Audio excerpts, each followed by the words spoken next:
అమెరికాతో మనం బాగున్నాం కాబట్టి చైనా మనల్ని శత్రువుగా చూసేది. దాంతో ఆ గాల్వన్ లోయ ఉదంతమో లేకపోతే ఇంకోటో. ఇప్పుడు పాకిస్తాన్‌లో అమెరికా తన బేస్ పెట్టడానికి రెడీ అయ్యింది అని తెలిసిన తర్వాతన చైనా పక్కన చైనాని పాకిస్తాన్ నిదానంగా అవాయిడ్ చేసే ప్రయత్నం చేస్తుంది. ఎందుకంటే ఒకే వరలో 2 కత్తుల్ని మెయింటైన్ చేయడం దానికి సాధ్యం కాదు కాబట్టి.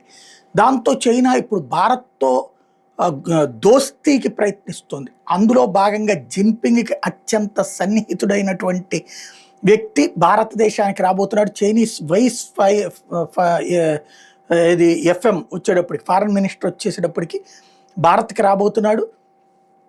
లడాక్ కి సంబంధించినటువంటి డిసెంగేజ్మెంట్ విషయంలో మాట్లాడడానికి అన్నటువంటి పాయింట్ ఒకటి నడుస్తుంది.